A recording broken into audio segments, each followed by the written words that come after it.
कल 15 तारीख को भगवान बिरसा मुंडा जी का कार्यक्रम था। बड़े धूमधाम से मनाया गया और कई जगहों पे मनाया गया।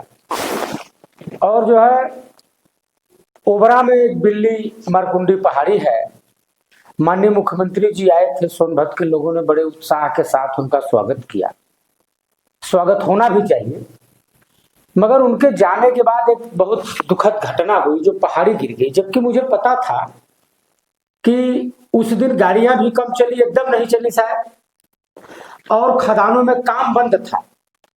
मगर कौन ने सरकार की नाक में दम कर दिया है और सरकार के आदेश का पालन नहीं कर रहे हैं ऐसे लोग। खदान गिर गई, उसमें बहुत आदिवासी समुदाय के जो भी रहे होंगे, गरीब रहे होंगे, चाहे जिस बिरादरी के रहे होंगे, जो उसमें काम करने वाला होगा वो गरीब होगा, चाहे जिस बिरादरी का रहा हो। मैं समझता हूं कि उसमें दब गए हैं। जो दब जाएगा वो जिंदा रहेगा क्या?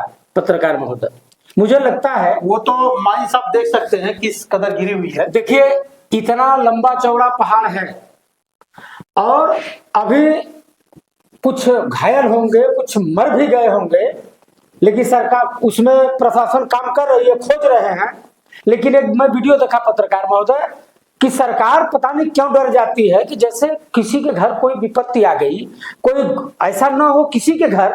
मैं ईश्वर से प्रार्थना करता हूं कि ऐसी घटना न घटे, मगर कोई अगर नेता जाना चाहे तो क्यों रोका जाता है? माननीय सांसद जी को मैं देखा वीडियो पर, माननीय सांसद जी को प्रशासन के लोग रोक रहे हैं, कुछ पत्रकार साथियों को भी रोक रहे हैं। तो ऐसा क्यों कर रहे हैं आप जाने दीजिए।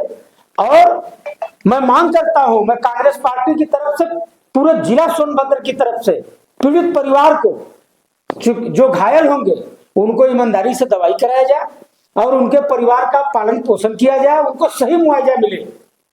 और जो जो मर गए होंगे उनके परिवार को इस दुखद घटना में, मैं ऐसी घटना का निंदा करता हूं और ऐसे काम कराने वाले की निंदा करता हूं। मैं समझता हूं कि अगर सांसद जी को प्रशासन रोक रही थी महोदय, तो इसलिए रोक रहे थे, कह रहे हो सकता है कह रहे होंगे आपके पास सेफ्टी बेल्ट वगैरह नहीं है, आप खदान में जाने लायक नहीं है, जूता नहीं है, वो उस टाइप का होना चाहिए ना। हाँ, सेफ्टी जरूरी है, लेकिन सेफ्टी होना चाहिए सिर्फ सांसद के लिए थोड़ी होना चाहिए, नेता के लिए थोड़ी होना चाहिए।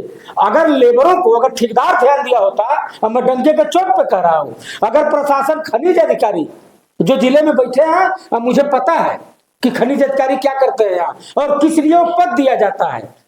खनिज अधिकारी अगर इतना ध्यान दे, अगर लेबरों के साथ उनको सेफ्टी बेल्ट दे, बढ़िया बढ़िया जूता हो, सारी व्यवस्था हो, तो मुझे विश्वास है कि ऐसी घटना नहीं घटेगी।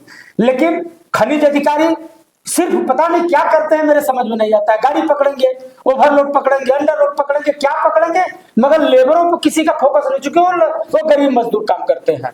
तो इन पे अगर वरीयता से अगर देखें, एक गाड़ी गिट्टी कम निकले, समझ रहे हैं, एक गाड़ी गिट्टी कम, लेकिन लेबर जो गरीब आदमी होता है वही घर का सहारा होता है, वो घर का चिराग होता है। आज जिसकी चिराग बुझ गई होगी, उस परिवार के ऊपर क्या गुजरता होगा, भाई साहब आप समझ रहे हैं।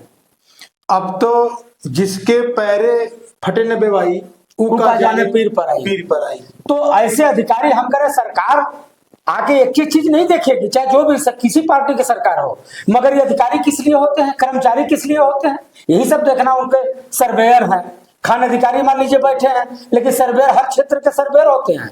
ये क्या करते हैं, इनको चेक करना चाहिए कि नहीं, किस खदान में कितने लेबर काम करते हैं, लेबरों का सेफ्टी बेल्ट है कि नहीं, जूता है कि नहीं, कब जाते हैं कब। और एक चीज और बता दें आपसे, खदान का, चूंकि हमारे तो खदान उदान नहीं है इसलिए मैं जानकारी, लेकिन मैं पूछना चाहूंगा आपके इस चैनल के माध्यम से कि खान अधिकारी जब लीज करते हैं तो उसका कोई मानक होगा ना। हाँ, क्राइटेरिया होता है, उसका कोई क्राइटेरिया होगा। उस क्राइटेरिया में क्या खदान है क्या? डाला में जाके देखिए कितना गड्ढा हो गया है, क्या वही मानक है क्या? अभी कुछ दिन पहले सुकृत में घटना घटी थी, आपको ख्याल है कि नहीं? ब्लास्टिंग के दौरान वो आदमी मर गया, वो नौजवान लड़का था, मर गया। अभी सुकृत घटना घटी, अभी कुछ दिन पहले उसी ओबरा में घटना घटी थी, लेकिन अधिकारी संज्ञान नहीं लिए। अब पता नहीं सरकार को बताते हैं कि नहीं। सरकार में बैठे माननीय मुख्यमंत्री जी स्वयं आए थे कल, उनके संज्ञान में है कि नहीं इस बात को।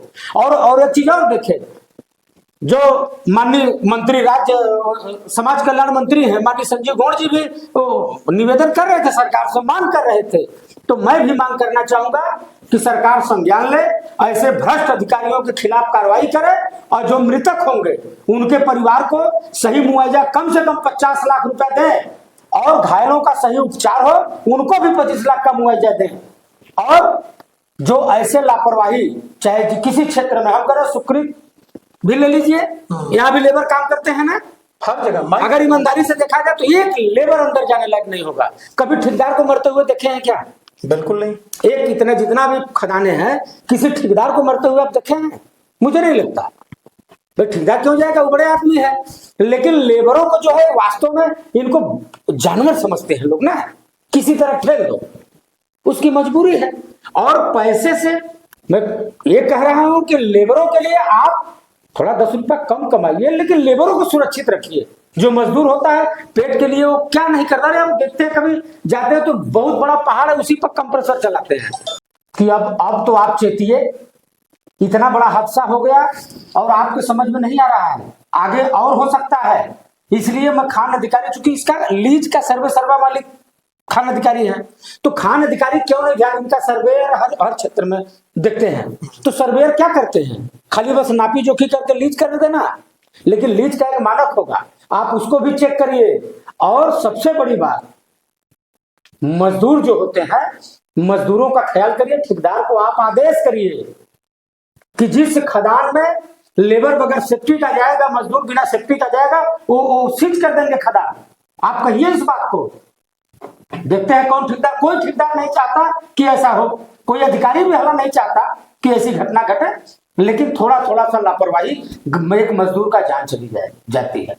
एक जान की कीमत आप अंदाजा नहीं लगा सकते हैं, चाहे वो ठेकेदार हो, चाहे अधिकारी हो, चाहे आम जनमानस हो। तो मैं निवेदन करना चाहूंगा कि आप सारे लोग मिलके इस समस्या को दूर करें। और परिवार से निवेदन है कि पीड़ित परिवार के लोग धैर्य बनाए रखिए, जो होना था हो गया, आपके साथ पूरा सोनभद्र है और कहीं से आप अकेले नहीं हैं। आपको न्याय मिलना चाहिए, हम आपके साथ हैं। जय हिंद।